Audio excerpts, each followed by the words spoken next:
কমিশনকে রুখিয়ে দিব, ওই জীবন লাগলে জীবন দিব, ওই কমিশনকে রুখিয়ে দিব, ওই মানবাধিকার কমিশন, মানবাধিকার কমিশন, ওই মানবতা মানব না, ওই মানবাধিকার কমিশন, ওই কাদায় যখন মানুষ পড়ে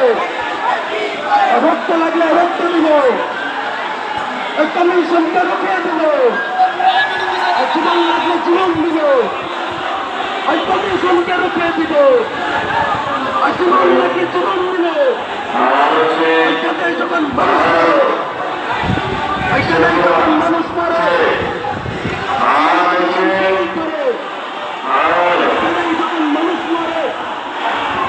মানবাধিকার কমিশন মানব না, মানব না, কমিশন রক্ত লাগলে রক্ত দিব, ওই কমিশনকে রুখিয়ে দিব, ওই জীবন লাগলে জীবন দিব, ওই কমিশনকে রুখিয়ে দিব, ওই জীবন লাগলে জীবন দিব, ওই কমিশনকে রুখিয়ে দিব, ওই মানবাধিকার কমিশন, ওই মানবাধিকার কমিশন, মানবাধিকার কমিশন, ওই মানবাধিকার কমিশন, ওই মানবাধিকার কমিশন, ওই মানবাধিকার কমিশন, ওই মানবাধিকার কমিশন, মানবাধিকার কমিশন, ওই কাদায় যখন মানুষ মরে এই মানবাধিকার কি করে, কাদায় যখন মানুষ মরে এই মানবাধিকার কি করো, কাদায় যখন মানুষ করো, কাদায় যখন মানুষ করে মানবাধিকার কি করে, কাদায় যখন মানুষ মানবাধিকার কি ইসলামী যুব আন্দোলন বাংলাদেশের পক্ষে এবং প্রতিষ্ঠা বার্ষিকী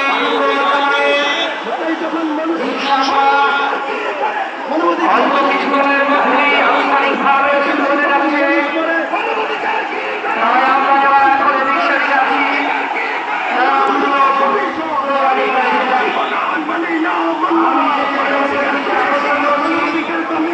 আরো একটা যেখানে দায়িত্ব রয়েছে আপনি যখন দায়িত্ব পালন করুন ইনশাআল্লাহ কিছুক্ষণের মধ্যেই ইসলামী যুব আন্দোলন বাংলাদেশের এবং প্রতিষ্ঠা বার্ষিকী যুব জামায়াত শুরু হবে ইনশাআল্লাহ। আজকের প্রোগ্রামে প্রধান অতিথি হিসেবে থাকবেন ইসলামী আন্দোলন বাংলাদেশের প্রধান আমির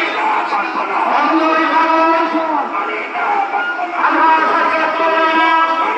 মুফতি সৈয়দ মুহাম্মদ রেজুল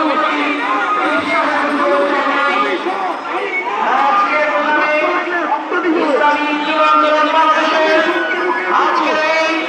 নবম যুব জামায়াতের প্রধান উপদেষ্টা পরিষদ হচ্ছে তাই আমরা চলে এসেছি আরিয়ানা থেকে ঢাকার আসন গ্রহণ করি। প্রিয় ভাইরা আমার, গত বছরের ইসলামী যুব আন্দোলন বাংলাদেশের প্রতিষ্ঠা বার্ষিকী প্রোগ্রামের মাধ্যমে ইসলামী আন্দোলন আমির ঢাকা উত্তর সাহেব চেয়ারম্যান জুলাই বিপ্লবের যে চূড়ান্ত ঘোষণা দিয়েছেন এবং জুলাই বিপ্লব সংঘটিত হয়েছে, সেই জুলাই বিপ্লবের পরবর্তী সময়ে আমরা যদি সেই বলে আমরা মাত্র শেষবার খুঁজে পেয়েছি। আজকের এই বিপ্লবের কারণে ইসলামী আন্দোলন আমির পীর সাহেব চেয়ারম্যান গুরুত্বপূর্ণভাবে ভাষণ করবেন। তাই আমরা বিশ্বাসী আছি তুমি এসে বসে রয়েছে। মানবাধিকার কমিশন মানবাধিকার কমিশন